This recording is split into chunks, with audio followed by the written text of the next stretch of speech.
we're out here in Cape Town. It's crazy, right? It's a crazy place. Look at this.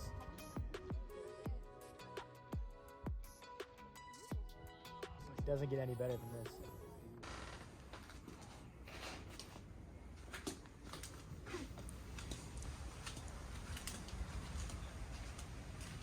I've been in South Africa for about 2 months. Life here is pretty sweet, but I have to say there are a few differences between here and the United States. The first difference that I noticed is that the people here look different. Both the United States and South Africa are very diverse countries. Take a look at these graphs which break down the different racial categories in the United States and South Africa. If you look closely, you'll notice that South Africa has a racial classification that America does not.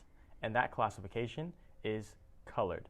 The history and identity of colored people is very layered and complex, and honestly, I can make an entirely separate video just diving into that topic. But to keep it brief, colored people are a mix of the various ancestries that you see in South Africa. So a colored person could be part white and part black, part white, part Asian, part white, part black, and Asian. And if you're in Cape Town, you'll notice a particular abundance of colored people. This happens to be a city where you'll find almost 50% of the population is actually colored or mixed in some way. The way colored people look can be so different. There's truly a spectrum of mixed race ancestry. As a person of mixed race myself, I have to say it's pretty awesome to be in a city with so many people who are of mixed race just like you and to be a part of the majority. The next difference that you'll hear in South Africa would have to be the languages. It's amazing because South Africa has 11 national languages. Even native English speakers like myself still have trouble understanding what the heck South Africans are talking about. There's so much slang here. It's really cool to see how South Africans have their own take on the English language. Another language that you'll hear is Afrikaans, which is kind of like the cousin of Dutch. Dutch settlers came here hundreds of years ago, and their language evolved into Afrikaans. Colored people have their own take on Afrikaans, and interestingly enough, the Dutch descendant white people can't exactly understand them, but the colored people can still understand the white version of Afrikaans, which is pretty cool. One of the most common native African languages that you'll hear is isiXhosa, which is a Bantu language as well as a cultural group. As you may have heard, it's a clicking language, so when you hear someone speaking it on the street, it really sticks out to you. Another language you'll commonly hear is isiZulu, which is actually the most common first language spoken in South Africa. Some other languages that I've commonly heard are Sotho and Setswana. As I mentioned, there are many, many more, but this is just a brief overview. Next, arguably the biggest difference between the United States and South Africa would have to be the wealth disparities. If you've ever taken the time to understand the history of South Africa from colonization to apartheid, then one might understand why there's such an unequal distribution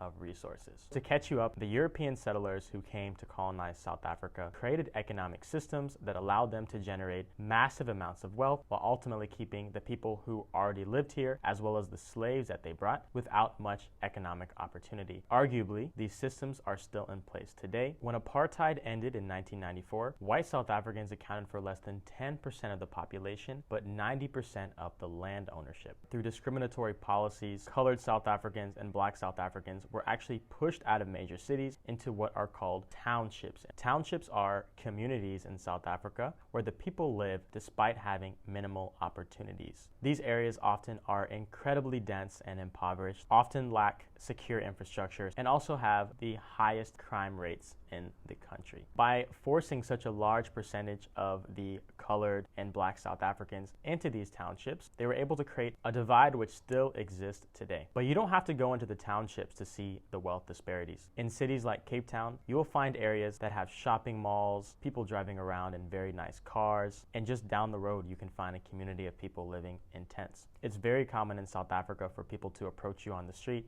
and ask you for money. To me, it's really interesting in South Africa, the nature of these shared spaces where people with money and without money still exist together. The next difference would have to be safety. By no means am I saying that South Africa is an unsafe country. I'm simply saying that security looks different here than it does in America. The first thing I'll have to point out are the crime rates. Statistically, South Africa has higher crime rates than the United States in multiple categories. Pretty much every home has metal bars covering the windows.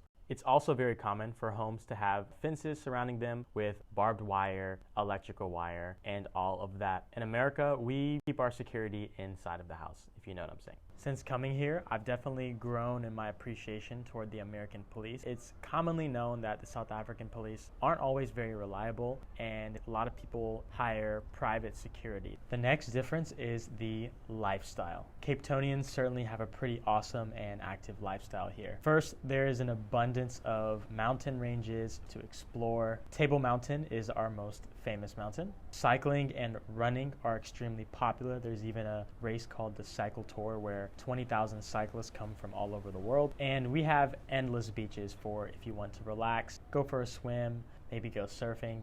Also, there are lots of wine farms here. Since coming here, I've been pretty impressed with the art scene. On the first Thursday of every month, dozens of galleries open their doors for people to come and see the newest art exhibitions. Cape Town feels a lot like Los Angeles in the sense that there's such vibrant art culture here. Cape Townians definitely know how to have fun. One of my favorite social traditions here is the braai, which is a South African term for a barbecue. And it's taken very seriously, almost religiously. And when someone invites you to a braai, you should totally go. It's a great time. The next major difference I noticed in South Africa was something called load shedding. So in America, most cities have an electrical infrastructure that is privately operated. In South Africa, the electrical grid is publicly operated. When there isn't enough electricity to meet the demand of the city, the government will shut down the power. So for maybe 3 or 4 hours, you might be without power. If you've never experienced load shedding before, it can be quite frustrating when you need to use the Wi-Fi or you want to cook something. But at times it can be refreshing to turn off your devices, read a book, or go outside. The next major difference between South Africa and the United States would have to be transportation.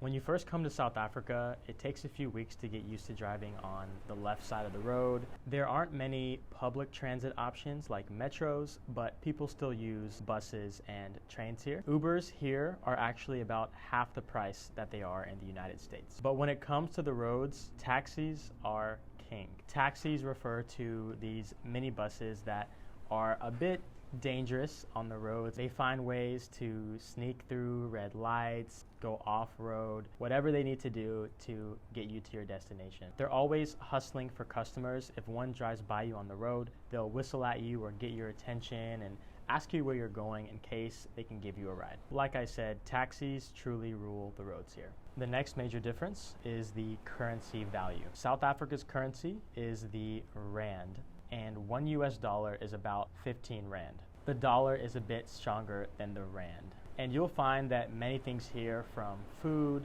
to drinks to clothes, cost significantly less. You can go out to a restaurant and enjoy a full meal for less than $10.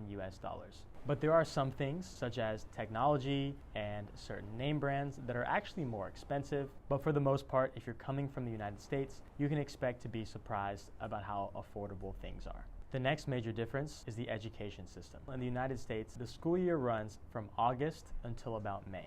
Here, schools run from January through December. Throughout primary school, South African students are taught multiple languages, while in the US, you're lucky if you graduate high school knowing a few words of Spanish. When it comes to universities in the United States, it's common for students to start their college experiences without having any idea of what career they want to pursue. Here in South Africa, you actually apply to university with a specific career in mind, and the university will choose to accept you or not based on your qualifications for this particular career path. It wasn't until I had finished 4 years of university that I applied for and was accepted into medical school. Here in South Africa, high school students apply to university with hopes of becoming medical students. And if accepted, they begin their 6-year medical school journey starting at age 18. So for universities, there seems to be an earlier focus on beginning your career here. Education is also much cheaper here than it is in the United States. And the last major difference between South Africa and the United States is the vibrance. The energy here in South Africa is very difficult to put into words, but it's certainly palpable. If you're walking down a busy street, the characters that you'll meet are something out of a movie. The way people look and the way that they're dressed, the things that they're doing, you'll hear all sorts of noises, music, and people of all sorts of backgrounds going about their day with a deep sense of dignity that only African people have. Consider this: the United States is less than 300 years old, and we're quite juvenile as a society. Some anthropologists actually trace the oldest human remains to southern Africa, meaning that societies here span back thousands and thousands and thousands of years. This deep and rich history still lives on today through the South African people. If you come here with an open and observant mind, you can actually get a glimpse into the old world, the pre-colonial world, that is almost absent in the United States. It's incredibly humbling,